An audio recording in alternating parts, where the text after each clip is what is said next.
నమస్తే, welcome to NXTG news. ఈనాటి వార్తా విశేషాలు. పేదింటి భవిష్యత్తును మరింత గొప్పగా మార్చేందుకు అన్ని రంగాల్లో రాష్ట్రాన్ని అగ్రిగామిగా నిలిపేందుకు అధికార వైఎస్ఆర్ కాంగ్రెస్ పార్టీ అడుగులు వేస్తోంది. మరొకసారి చారిత్రక విజయంతో అధికారంలోకి రావటమే లక్ష్యంగా వైఎస్ఆర్సీపీ అధ్యక్షులు సీఎం వైఎస్ జగన్ మలి విడత ఎన్నికల ప్రచారానికి సిద్ధమయ్యారు.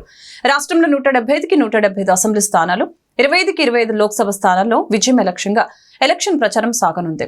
ఇందులో భాగంగా అనంతపురం జిల్లా తాడిపత్రిలోని వైఎస్ఆర్ సర్కిల్లో ఆదివారం నిర్వహించే బహిరంగ సభతో సీఎం జగన్ ప్రచార పేరి మోగించనున్నారు. అదేవిధంగా తిరుపతి లోక్సభ స్థానం పరిధిలోని వెంకటగిరిలోని త్రిభువని సర్కిల్లో నిర్వహించే బహిరంగ సభలోను, నెల్లూరు లోక్సభ స్థానం పరిధిలోని కందుకూరు కేఎంసీ సర్కిల్లో జరిగే సభలోను సీఎం జగన్ పాల్గొంటారు. సార్వత్రిక ఎన్నికలకు వైఎస్ఆర్సీపీ శ్రేణుల్ని సన్నద్ధం చేయడానికి భీమిలి, దెందులూరు, రాప్తాడు, మేదరమెట్లలో ముఖ్యమంత్రి ఇప్పటికే నిర్వహించిన సిద్ధం సభలకు జనం సునామీలా పోటెత్తారు. రాప్తాడు, మేదరమెట్ల సభలో ఉమ్మడి తెలుగు రాష్ట్రాల చరిత్రలో అతిపెద్ద ప్రజా సభలుగా నిలిచాయి. ఆలోచన చేయమని అడుగుతా ఉన్నాను. ఇలాంటి సామాజిక న్యాయం చేసి చూపించి ఈరోజు మీ బిడ్డ మీ అందరి సమక్షంలో నిల్చొని ఈరోజు మీ చల్లని దీవెనలు, మీ చల్లని ఆశీస్సులు ఈరోజు కోరుతా ఉన్నాడు మీ బిడ్డ. మరో వంక చంద్రబాబును చూడమని కోరుతా ఉన్నా, మరో వంక కూటమిని చూడమని కోరుతా ఉన్నా, మరో వంక మోసాలు, అబద్ధాలు, కుట్రలు, వెన్నుపోట్లు, పొత్తులు, మేనేజ్మెంట్లు, వీటిని నమ్ముకొని ఈరోజు చంద్రబాబు రాజకీయం చేస్తా ఉన్నాడు. నేను అడుగుతా ఉన్నా, ఈరోజు మీ బిడ్డ పేరు చెబితే మీకు నేను ఇంతకు ముందు చెప్పిన ఇన్ని పథకాలు గుర్తుకొస్తాయి, ఇన్ని వ్యవస్థలు గుర్తుకొస్తాయి. మరి నేను ఇక్కడే నిలబడి అడుగుతా ఉన్నాను, మరి 14 ఏళ్ళు ముఖ్యమంత్రి చేశాడు అని చెప్పుకుంటా ఉన్న ఈ చంద్రబాబు నాయుడు అడుగుతా ఉన్నాను, 3 సార్లు ముఖ్యమంత్రిగా చేశాను అని చెప్పుకుంటా ఉన్నా ఈ చంద్రబాబును అడుగుతా ఉన్నాను, నేరుగా నా ప్రజలను అడుగుతా ఉన్నాను, పేదలను అడుగుతా ఉన్నాను. 14 ఏళ్ళు ముఖ్యమంత్రి చేసిన చంద్రబాబు పేరు చెబితే మీకు కనీసం ఆయన చేసిన ఒక్కటంటే ఒక్క స్కీమ్ అయినా గుర్తుకు వస్తుందా అని అడుగుతా ఉన్నా నేను ఈరోజు ఈ సందర్భంగా. 2 చేతుల పైకెత్తి ఇలా ఇలా ఇలా ఇలా ఇలా ఇలా ఇలా ఇలా ఇలా ఇలా ఇలా ఇలా ఇలా ఇలా 14 ఏళ్ళు ముఖ్యమంత్రిగా చేశానని చెప్పుకుంటా ఉన్న ఈ మనిషిని పేరు చెబితే గుర్తుకొచ్చే ఒక్కటంటే ఒక్క మంచైనా ఏ పేదవాడికైనా చేసిన చరిత్ర ఈ చంద్రబాబుకు. ఉమ్మడి తూర్పుగోదావరి జిల్లాలో టీడీపీకి ఎదురు దెబ్బ తగిలింది. ముఖ్యమంత్రి వైఎస్ జగన్మోహన్ రెడ్డి సమక్షంలో కాకినాడ జిల్లా టీడీపీ సీనియర్ నేత యనమల కృష్ణుడు వైఎస్ఆర్సీపీలో చేరారు. యనమల కృష్ణుడితో పాటు టీడీపీ నేతలు P Seshagiri Rao, P Harikrishna, L Bhaskar వైఎస్ఆర్సీపీలో చేరారు. ఈ కార్యక్రమంలో తుని వైఎస్ఆర్సీపీ ఎమ్మెల్యే అభ్యర్థి దాడిశెట్టి రాజా, కాకినాడ వైఎస్ఆర్సీపీ ఎంపీ అభ్యర్థి చల్మలశెట్టి సునీల్ పాల్గొన్నారు. ఈ సందర్భంగా యనమల కృష్ణుడు మాట్లాడారు. టీడీపీలో డబ్బున్న వాళ్ళకి ఎన్ఆర్ఐలకే టికెట్లు ఇచ్చారని, పార్టీలో మొదటి నుంచి ఉన్న వారిని మోసం చేశారని మండిపడ్డారు. టీడీపీలో 42 సంవత్సరాలుగా ఉన్న చంద్రబాబు, యనమల మోసం వల్లే నాకు అన్యాయం జరిగిందని తెలిపారు.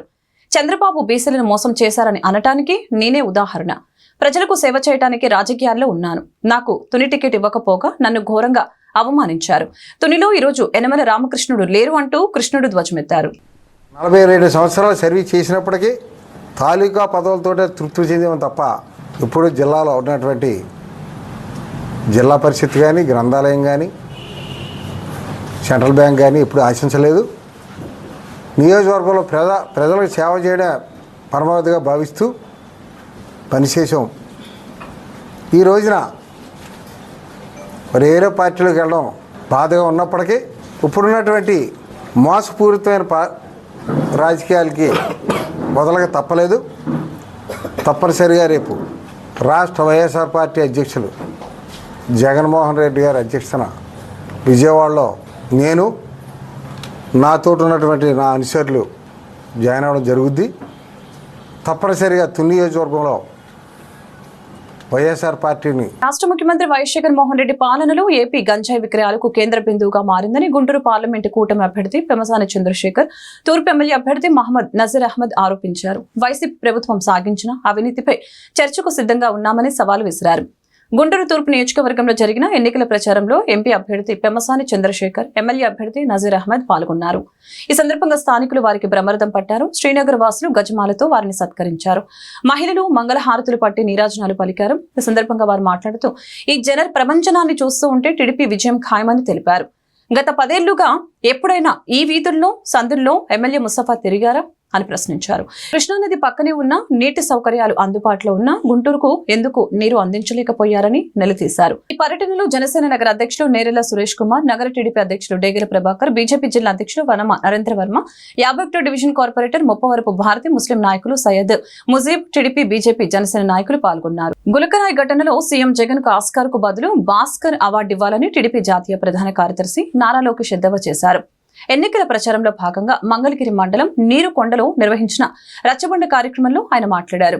ప్రజలు ఎదుర్కొంటున్న సమస్యల్ని ఆయన అడిగి తెలుసుకున్నారు. ముఖ్యమంత్రిగా జగన్ బాధ్యతలు చేపట్టిన నాటి నుంచి తమకు సక్రమంగా కౌలు డబ్బులు ఇవ్వటం లేదని రైతులు లోకేష్ దృష్టికి తీసుకుని వచ్చారు.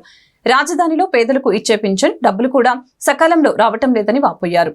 తమ ప్రభుత్వం అధికారంలోకి రాగానే రాజధానిలో పేదలకు ఇచ్చే 5,000 పింఛన్ను కొనసాగిస్తామని లోకేష్ హామీ ఇచ్చారు. ఎస్ఎన్ రైతులకు ఇవ్వవలసిన కౌలును వడ్డీతో చెల్లిస్తామని, రాజధానిలో నిలిచిపోయిన పనులని యుద్ధ ప్రాతిపదికన ప్రారంభిస్తామని తెలిపారు. ఒకటి కోడి కత్తి, మనందరం చూసాం. కోడి కత్తితో ఒక ఘటన జరిగింది. దాని తర్వాత బాబాయ్ శవం బయటకు వచ్చింది. ఇది ఇప్పుడు గులక రైతులు, ఇది స్పెషల్ రైతు, స్పెషల్ రైతు. నిజంగా చెప్తున్నా, అలాంటి రాళ్ళతో మనం రోడ్ వేస్తే అద్భుతంగా ఉంటుంది. అది ఏంటో కనుక్కోవాలి. ముఖ్యమంత్రి గారికి తగిలింది, ఓకే, ఎవరో వేస్తారు అనుకున్నాం. ఆయనకి తగిలి వెళ్ళి వెల్లంపల్లి గారికి ఈ కన్నులో తగిలిందంట. దాని తర్వాత వెళ్ళి మళ్ళీ ఈ కన్నులో తగిలిందంట. మళ్ళీ ఇంకొక 2 తగిలి కింద పడిందంట. ఇది నేను చెప్తాం కాదు. మొదటి రోజు వెల్లంపల్లి గారు ఇటు కట్టాడు, మర్చిపోయి 2వ రోజు ఇటు కట్టాడు. ఏం డ్రామా.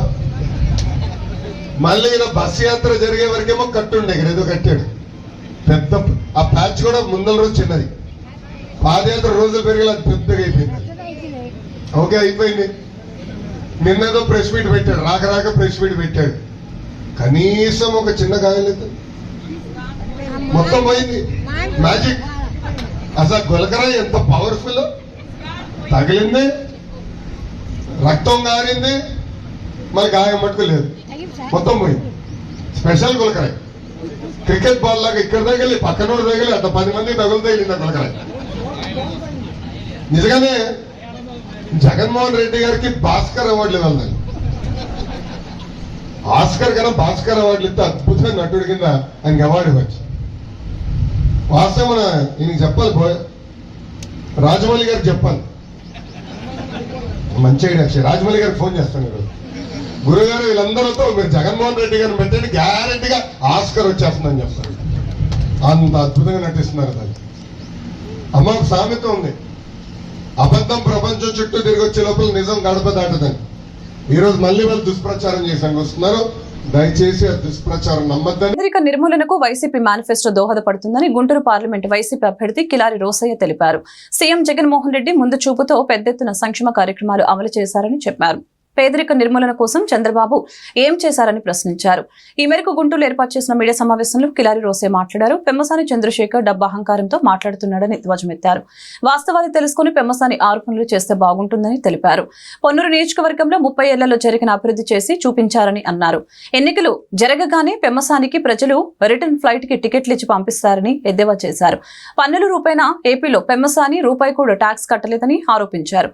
లోకల్ వ్యాపారిగా మేము ట్యాక్సులు కట్టామని వివరించారు. ఎంతసేపటికి చంద్రబాబు నాయుడు తనకు తాను హైప్ చేసుకుంటా ఉంటాడు, తను తాను గొప్ప వ్యక్తిగా ప్రచారం చేసుకుంటానికి చూపించినంత శ్రద్ధ ఈ రాష్ట్ర పేదరిక నిర్మూలనకి ఎందుకు చేయలేకపోయాడని అడుగుతా ఉన్నా. ఇవాళ ఎంతసేపటికి ఈ రాష్ట్రంలో ఆర్థికంగా ఉన్న బలవంతులైన వాళ్ళకి, ఆర్థికంగా బలంగా ఉన్న వాళ్ళకి మరింత లబ్ధి చేకూర్చడానికే ప్రయత్నం చేశాడే తప్ప ఈ రాష్ట్రంలో సామాన్య కుటుంబాలకి, పేదరికంలో ఉన్న కుటుంబాలకి నువ్వు ఏం చేశావు చంద్రబాబు నాయుడు అని అడుగుతా ఉన్నా. అందుకని ఈరోజు ఏదైతే ఈ ఎలక్షన్ జరుగుతూ ఉందో ఎక్కడ కూడా వాళ్ళ హయాంలో వాళ్ళు గొప్పలు కూడా ఏ ఒక్క పథకాన్ని గురించి కూడా చెప్పుకోలేని పరిస్థితి. వాళ్ళకు చెప్పుకోగలిగేది ఏదంటే జగన్మోహన్ రెడ్డి గారు తిట్టిపోస్తూ ముందు జగన్ వెనక జగన్ అని చెప్పడే ఒకే ఒక మార్గం తప్ప, ఇదిగో మేము ఈ రాష్ట్రంలో ఈ విధంగా అభివృద్ధి చేశాం, ఇదిగో మా పాలనలో ఈ విధంగా రాష్ట్రం ముందుకు నడిచింది, ఇదిగో ఈ శాతం జీడిపి పర్సంటేజ్ ఈ విధంగా తగ్గింది, ఇదిగో అప్పులు ఈ విధంగా తగ్గినాయి, లేకపోతే ఈ విధంగా పేదలకు నిర్మూలన జరిగిందనే మాట ఎప్పుడన్నా చంద్రబాబు నాయుడు నోట్ల నుంచి ఎప్పుడన్నా వచ్చిందా అని అడుగుతా ఉన్నా. అందుకని ఈ రాష్ట్రంలో నిరంతరం ప్రజలను మోసం చేసిన ఏకైక వ్యక్తి ఎవరైనా ఉన్నారంటే అది నారా చంద్రబాబు నాయుడు. ఈరోజు ఈ రాష్ట్రంలో మీరు ఎన్నో చూసుంటారు. సామాజిక న్యాయం ఎక్కడ పాటిస్తూ ఉన్నారు తెలుగుదేశం పార్టీ వాళ్ళు, వాళ్ళ కూటమి సభ్యులు ఎక్కడ పాటిస్తూ ఉన్నారు. ఇవాళ జగన్మోహన్ రెడ్డి గారు ఏదైతే సామాజికంగా, ఆర్థికంగా, రాజకీయంగా ఇవాళ ఆయన తీసుకున్న నిర్ణయాలు చంద్రబాబు నాయుడు చేయలేకపోయాడు అనేది కూడా ఈ రాష్ట్ర ప్రజలందరూ కూడా తెలుసు. అందుకని 175 నియోజకవర్గాలు, 25 పార్లమెంటు, మొత్తం 200కు కానీ 100 సీట్లు మరి బీసీ, ఎస్సీ, ఎస్టీ, మైనార్టీ వర్గాలకి ఇవ్వటం అనేది ఇవాళ జగన్మోహన్ రెడ్డి గారు ఏదైతే ప్రజల ముందు మాట ఇచ్చారో సామాజికంగా, రాజకీయంగా, ఆర్థికంగా అందరిని కూడా సరిసమానంగా తీసుకొస్తున్న వైనం ఇవాళ ప్రజలందరూ కూడా గమనిస్తూ ఉన్నారని చెప్పి తెలియజేస్తూ ఈరోజు ఈ రాష్ట్రంలో మరింతగా మరి ప్రజలందరూ కూడా మంచి అభివృద్ధి వైపు పయనించాలి. ఈ రాష్ట్ర అభివృద్ధి సాధించాలంటే ఈ రాష్ట్రంలో అత్యధిక శాతం ప్రజలు మంచి విద్యావంతులై మంచి విద్యా సమాజంతోనే ఈ రాష్ట్ర అభివృద్ధి సాధిస్తుంది. దానికి జగన్మోహన్ రెడ్డి గారు ఒక గట్టి సంకల్పంతో ఈ రాష్ట్రానికి ముందుకు నడుపుతున్నారని చెప్పి ఈ సందర్భంగా తెలియజేస్తా ఉన్నా. అదేవిధంగా ఈరోజు గుంటూరు పార్లమెంట్కి సంబంధించి ఏదైతే తెలుగుదేశం పార్టీ వాళ్ళు గతంలో ఎప్పుడు కూడా దిగుమతి చేసుకుంటా ఉన్నారు. గతంలో చిత్తూరు నుంచి తీసుకొచ్చారు, ఇప్పుడేమో అమెరికా నుంచి తీసుకొచ్చాడు. ఆయన ఎవరో ఒక ఆయన కొత్తగా వచ్చాడు, 2 నెలలైంది. ముఖ్యమంత్రి వైఎస్ జగన్మోహన్ రెడ్డి వ్యాపార టిప్స్ చెబితే జైలు పాలే దుర్భర జీవితం అనుభవించవలసి వస్తుందని గుంటూరు పార్లమెంట్ కూటమి అభ్యర్థి పెమ్మసాని చంద్రశేఖర్, గుంటూరు పశ్చిమ ఎమ్మెల్యే అభ్యర్థి గల్లా మాధవి చెప్పారు. అలాగే మంత్రి రజని సిస్టమాటికల్ కరప్షన్ కు పాల్పడుతున్నారని, చిలకలూరుపేటను ఆమె అన్ని రకాల దోపిడీ చేశారని ఆరోపించారు. వైసీపీ ఎంపీ అభ్యర్థి కిలారి రోసయ్య పొన్నూరు నియోజకవర్గంలో 7 ఎకరాల్లో గ్రావెల్ త్రవ్వారని తెలిపారు. Guntur Brindavan gardens Venkateswara walkers association ఆధ్వర్యంలో జరిగిన ఆత్మీయ సమావేశంలో పెమ్మసాని చంద్రశేఖర్, గల్లా మాధవి పాల్గొన్నారు. ఈ సందర్భంగా కూటమి అభ్యర్థులు మాట్లాడారు. ఉపాధికి నిలయంగా గుంటూరును నిలుపుతామని తెలిపారు. గుంటూరు జిల్లాకు అన్యాయం జరిగితే ఎవరి మాట వినకుండా పార్లమెంట్లో తన గలాన్ని విప్పుతామని అన్నారు. అవినీతి లేని సమర్థవంతమైన పాలన టీడీపీతోనే సాధ్యమని తెలిపారు. ఎవరు పెట్టినా సినిమా వాళ్ళు, పొలిటికల్ లీడర్స్ తప్పించి ఒక చదువు చెప్పే ఉపాధ్యాయులు కానీ, ఒక స్వచ్ఛందంగా సేవ చేసే వాళ్ళని కానీ సెలబ్రిటీలుగా ప్రొజెక్ట్ చేయలేకపోతున్నారు. అది చూసేటువంటి సమాజం కూడా ఎప్పుడు ఏదో ఒక ఎక్సైట్మెంట్, ఫ్లాష్ న్యూస్లకు అలవాటు పడిపోయారు తప్పించి ఇలాంటి వాళ్ళని గుర్తించే మెకానిజం కూడా వాడు తీసుకురావాలి. అంటే ఇది నా లాంగ్ టర్మ్ విజన్లో ఉన్నటువంటిది. ఆ రోజు నందమూరి తారక రామారావు గారు గొప్ప గొప్ప వ్యక్తుల విగ్రహాలన్నీ ట్యాంక్ బండి మీద పెట్టించారు. ఎందుకు పెట్టించారంటే వాళ్ళని చూసి ఆ వ్యక్తులలో ఉన్నటువంటి లక్షణాలు మనుషులకు స్ఫూర్తిదాయకంగా ఉంటాయి, తప్పుడు పనులు చేయకుండా అవి ఆపుతాయనే ఉద్దేశంతో చేశారు. మరి ఇదే విధంగా ఇలా స్వచ్ఛంద సంస్థలు చేసే వంటి వాళ్ళకు కూడా యాన్యువల్గా ఏదైనా మంచి అవార్డుల సెక్షన్ లాగా పెట్టి ఈ చుట్టుపక్కల మంచిని ప్రోత్సహించే మార్గం కూడా నేను ఒకటి తీసుకుందామని అనుకుంటా ఉన్నాను. తర్వాత ఇది తీసేస్తే జనరల్గా మనం రాజకీయ సభ కాబట్టి తప్పట్లేదు, మాట్లాడాలి. నిన్న ఒక వీడియో పంపించారు జగన్మోహన్ రెడ్డి గారికి. పాపం వైజాగ్లో ఒక అమ్మాయి, నేను బిజినెస్ చేద్దాం అనుకుంటున్నాను, ఏమైనా టిప్స్ చెప్పండి సార్, మీరు బిజినెస్లోను రాజకీయాల్లోనూ సక్సెస్ అయ్యారంటే పాపం ఆయన షాకు గురై ఏం మాట్లాడలేకపోయారు. అట్నే నిలబడి చూస్తూ ఉన్నారు. పక్కన సజ్జల రామకృష్ణారెడ్డి గారి అబ్బాయి భార్గవ రెడ్డి గూగుల్లో కొట్టుకొని చూసుకోమ్మా, తెలుస్తుంది ఎలా చేయాలో, సక్సెస్ అవ్వాలంటే అని చెప్తా. అంటే ఇది అంతటి పరిస్థితి. వాస్తవంగా ఆయన కూడా ఒక విధంగా జగన్మోహన్ రెడ్డి గారిని మనం అభినందించాలి. ఎందుకంటే లేనిపోయింది ఆ టిప్స్ కానీ చెప్పాడంటే, క్విట్ ప్రో కానీ ఆ టిప్స్ కానీ చెప్పాడంటే ఒకళ్ళిద్దరు ఆకర్షితులై జైలు పాలై వాళ్ళ జీవితం దుర్భరమయ్యేటువంటి పరిస్థితి. కాబట్టి చెప్పనందుకు ఆయనకి నా మనస్ఫూర్తి కృతజ్ఞతలు, సైలెంట్గా ఉన్నందుకు. రెండోది, అదేవిధంగా మన రోసయ్య గారు ఉన్నారు, నాకు పార్లమెంట్ అభ్యర్థిగా పోటీ చేసే వ్యక్తి.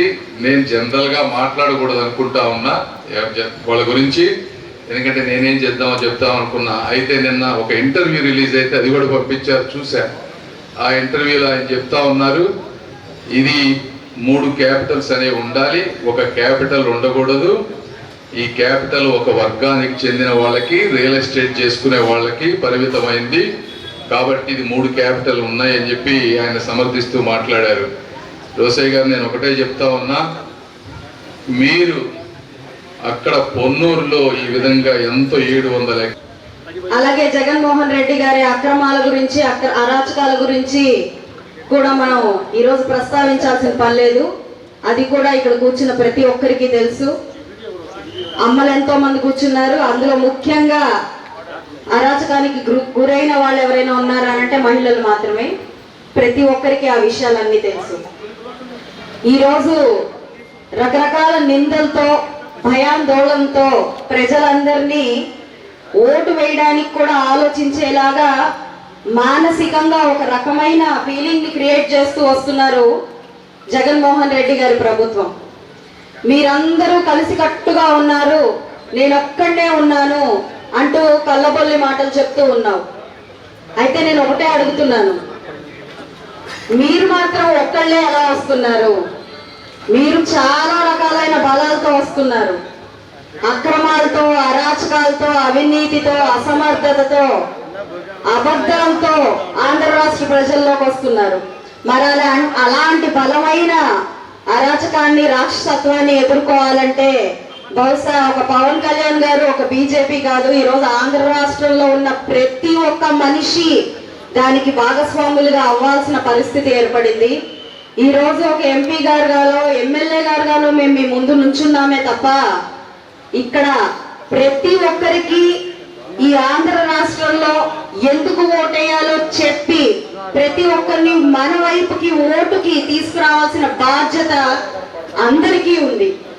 నుంచున్న వారు కేవలం మీరు అంటారు, మీరు నుంచున్నారు, రేపొద్దున మేమందరం ఓటేస్తే మీకు పదవులు వస్తాయి అని. అయితే ఈరోజు పదవులకి, రాజ్యాధికారాలకి జరుగుతున్న పోటీ ఇది కాదు. 2024 ఎలక్షన్స్ చాలా భిన్నమైనవి. ఇప్పటిదాకా జరుగుతున్న ఎలక్షన్స్ ఒక తీరైతే ఇప్పుడు ఈ 13న జరగబోయే ఎలక్షన్స్ వేరే విధమైనవి. ఇది స్టేట్ వర్సెస్ జగన్మోహన్ రెడ్డి గారి ఎలక్షన్స్. ఇది అంటే స్టేట్ మొత్తం ఒక తాటికి వచ్చి వైకాపా ప్రభుత్వాన్ని దించేయాలి అన్నంత సంకల్పంతో రావాల్సిన ఎలక్షన్స్ ఇవి. అంటే ప్రతి ఒక్కరం కూడా ఇందులో పాలు పంచుకొని ఇది వారి బాధ్యతగా, ఒక చంద్రశేఖర్ గారిని గెలిపిస్తున్నామా, మాధవి గారిని గెలిపిస్తున్నామా అనే గుంటూరు భౌగోళిక హద్దులు తెలియని పెమ్మసాని చంద్రశేఖర్ ప్రజల మనిషైన ఎమ్మెల్యే ముస్తఫాపై అనుచిత వ్యాఖ్యలు చేయడం దుర్మార్గమని గుంటూరు తూర్పు నియోజకవర్గ వైసీపీ ఎమ్మెల్యే అభ్యర్థి నూరి ఫాతిమా మండిపడ్డారు. గత 10 ఏళ్లుగా రాజకీయాలకే పరిమితం కాకుండా పలు సేవా కార్యక్రమాలు నిర్వహించి షబాజ్ ముస్తఫా అని అనిపించుకున్నారని పేర్కొన్నారు. డబ్బున్నంత మాత్రాన ప్రజలను కొనలేరని హితో పలికారు. డబ్బు శాశ్వతం కాదని, మనం చేసిన మంచి కలకాలం గుర్తుంటుందని వ్యాఖ్యానించారు. స్థానిక 15వ డివిజన్ కార్పొరేటర్ అజయ్ ఆధ్వర్యంలో జరిగిన ఎన్నికల ప్రచారంలో పాల్గొన్న ప్రభుత్వ విప్ లేలప్పిరెడ్డి నూరి ఫాతిమాకు స్థానికులు బ్రహ్మరథం పట్టారు. అలాగే మహిళలు మంగళహారతులు పట్టి నీరాజనాలు పలికారు. ప్రతి గడప నుంచి ఆమెకు అపూర్వ స్వాగతం లభించింది. ఈ సందర్భంగా నూరి ఫాతిమా ఇంటింటికి వెళ్లి రానున్న ఎలక్షన్లో ఫ్యాన్ గుర్తుపై ఓటు వేసి గెలిపించవలసిందిగా ప్రజలకు విజ్ఞప్తి చేశారు. ఈ సందర్భంగా ఆమె మీడియాతో మాట్లాడుతూ జనరంజక పాలన సాగిస్తున్న జగన్మోహన్ రెడ్డిని తిరిగి ముఖ్యమంత్రిగా ఆశీర్వదించేందుకు ప్రజలందరూ సిద్ధంగా ఉన్నారని చెప్పారు. గుంటూరు తూర్పు నియోజకవర్గం పరిధిలోని శివారు ప్రాంతాల్లో మెరుగైన మౌలిక వసతులతో పాటు కనీస సౌకర్యాలు కల్పించామని వివరించారు. ఈ కార్యక్రమంలో వైసీపీ ముఖ్య నాయకులు కరుణుమ, వాక శ్రీనివాసరెడ్డి తదితరులు పాల్గొన్నారు.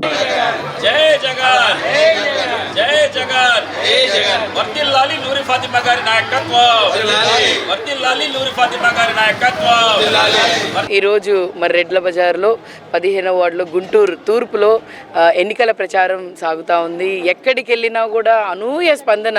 ప్రతిరోజు ఒకే మాట, ఎక్కడ ఏ నోటైనా ఒకే మాట, జగనన్నే మా మాట అని చెప్పి ప్రతి ఒక్కళ్ళు చెప్తున్నారు. చాలా సంతోషంగా ఉంది. ఎందుకంటే ప్రచారం మాకు బరువుగా లేదు, బాధ్యతగా ఉంది. జగన్మోహన్ రెడ్డి గారు ఆ బాధ్యత మాకు ఇచ్చారు కాబట్టి ప్రతి గడపకి మేము గతంలో కూడా వెళ్ళాము. ఇప్పుడు కూడా ప్రతి గడపకి వెళ్తుంటే మరి అందరూ అనూహ్య స్పందన ఇస్తున్నందుకు ఆ చిరునవ్వులే మాకు ఆశీర్వాదాలు, మాకు గెలుపులు అని చెప్పి మేము అందరం అనుకున్నాము. 175 నియోజకవర్గాల్లో 175కి 175 కొట్టే విధంగా ప్రతి ఒక్కళ్ళం కూడా కృషి చేస్తున్నాము. ఆ కృషిలో భాగంగానే నిన్న మేనిఫెస్టో జగన్మోహన్ రెడ్డి గారు మరి విడుదల చేయడం జరిగింది. దాంట్లో ఆయన స్పష్టంగా ప్రతి ఒక్క విషయం గురించి కూడా ఆయన స్పష్టంగా వివరణ ఇవ్వడం జరిగింది. ఎందుకు ఈ సంక్షేమ పథకాలు అవే 2.0 అన్నట్టుగా మరి మార్పులు చేసి మీరు చూసుకుంటే ఆసరా కానీ, లేకపోతే చేయూత కానీ, లేకపోతే లేకపోతే ఇళ్ల పట్టా కానీ ఇవన్నీ ఏంటంటే ఇంకా మెరుగ్గా వాళ్ళకి అందించే విధంగా జగన్మోహన్ రెడ్డి గారు మరి ఇవి మేనిఫెస్టో రిలీజ్ చేశారు. మాట ఇస్తే మాట తప్పకూడదు అనే నైజం వైఎస్ రాజశేఖర్ రెడ్డి గారిది అయితే అదే బాటలో నడుస్తున్న జగన్మోహన్ రెడ్డి గారు కూడా మాట ఇచ్చాను, మాట తప్పలేదు 2019లో, అదేవిధంగా ఇప్పుడు మాట ఇస్తున్నాను, మాట తప్పను అని చెప్పి మీరు ఈ సంక్షేమ పథకాలన్నీ జరిగేవే చెప్పారు కానీ ఏవి బోగాస్ మాటలు కానీ లేకపోతే మరి జరగనివి కూడా ఏది చెప్పలేదు.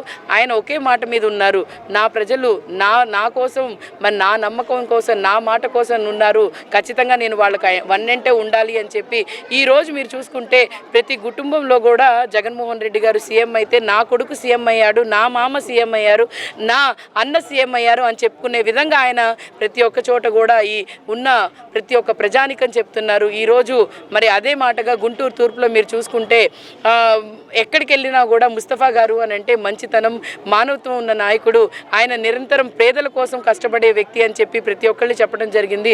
చాలా సంతోషంగా ఉంది. ఆయన మీద ఉన్న ప్రేమ ఆప్యత ఈరోజు నా మీద చూపిస్తున్నందుకు మరి అదంతా చాలా గర్వంగా మా నాన్న ఇచ్చిన ఆస్తే నాకు అది, నా ప్రజానికం నాకు తోడుగా ఉన్నారు అని చెప్పి ఒక నమ్మకమే ఈరోజు నా ఆస్తి. అలాగే మీరు గుంటూరు తూర్పులో చూసుకుంటే ఎక్కడ ఎవరో ఒక ఆయన పెమ్మసాని గారు స్లిప్పులు పట్టుకొని మాట్లాడే ఆయన వ్యక్తి మా నాన్న గురించి మాట్లాడుతున్నారంటే మీ స్థాయి ఎంతవరకు దిగజారింది అనేది అక్కడే తెలుస్తుంది. ఎందుకనంటే ముస్తఫా గారు అనంటే నిలువెత్తిన మరి నిజం, ఆయన ఏదైనా కూడా ప్రజల కోసం చేసే వ్యక్తి.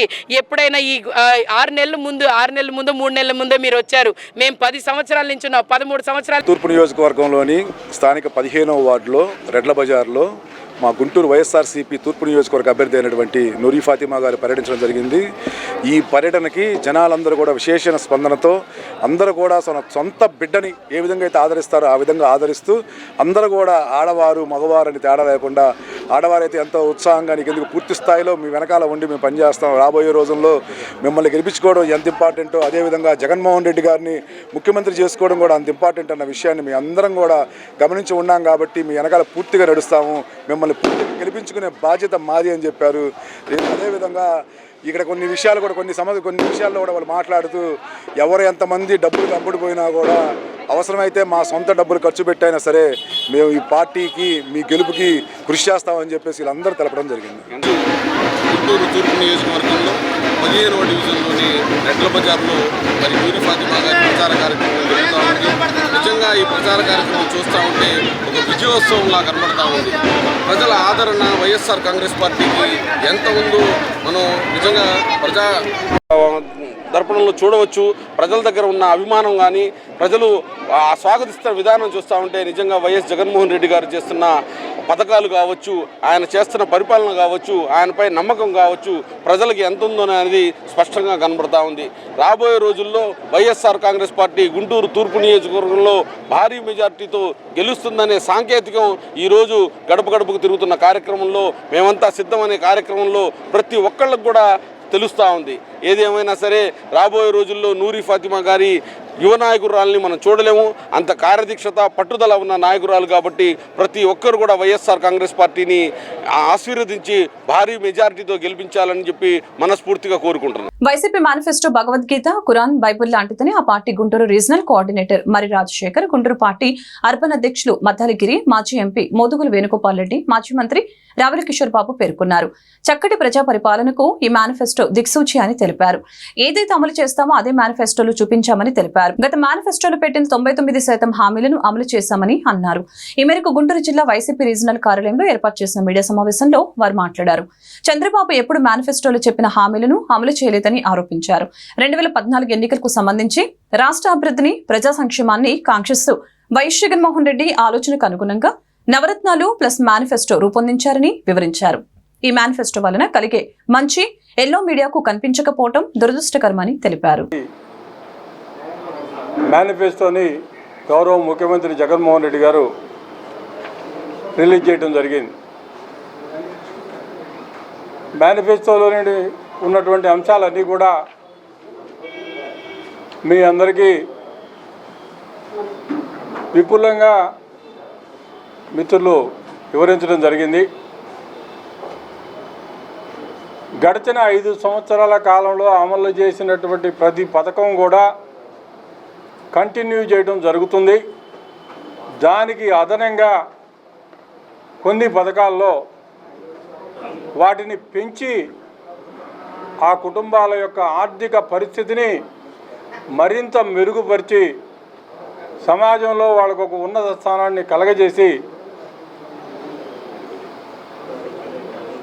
ఆంధ్ర రాష్ట్రంలో ఉన్నటువంటి పేద కుటుంబాలన్నింటినీ కూడా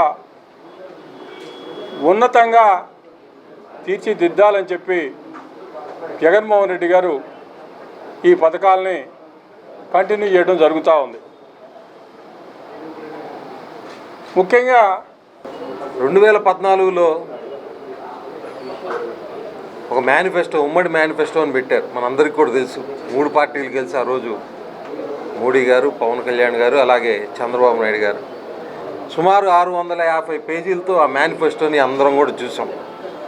అబ్బో ఇంకేముంది, రాష్ట్రం దగదగలాడిపోతూ ఉంది, బ్రహ్మాండంగా చేసేస్తారేమో అని చెప్పి అందరూ కూడా పాపం కష్టపడ్డారు, ఓటేశారు. ఆ తర్వాత జరిగిన సంఘటనలు మనందరికీ కూడా తెలుసు. మేనిఫెస్టోలో కనీసం 1% కూడా, 650 హామీలు ఇచ్చాడు, దాంట్లో 1% కూడా అమలు చేయలేని పరిస్థితి ఆ రోజు చూసాం. మళ్ళీ ఏమనంటే నేను సంపద సృష్టిస్తా అంటాడు చంద్రబాబు. 14 ఏళ్ళు ఎంత సంపద సృష్టించాడు? ఆ సృష్టించిన సంపద మరి మేనిఫెస్టోలో కనీసం పొందుపరిచిన వాటికి చేసుకునే పరిస్థితి కూడా లేదు. 3 సెంట్లు ఇల్లు అన్నాడు, లేదు. గ్యాస్ సిలిండర్లు ప్రతి ఏటా 3 సిలిండర్లు అన్నాడు, అది పోయింది ఆ రోజు. అలాగే ప్రతి భారతదేశంలో ఏదైనా రాష్ట్రం మేనిఫెస్టోని అంత పెద్ద ఎత్తున అనగా 99% పైగా అమలు చేసినటువంటి ప్రభుత్వం ఏదైనా ఉందంటే అది జగనన్న ప్రభుత్వం మాత్రమే అని చెప్పేసి సందర్భంగా మీకు తెలియజేస్తా ఉన్నా. 2019లో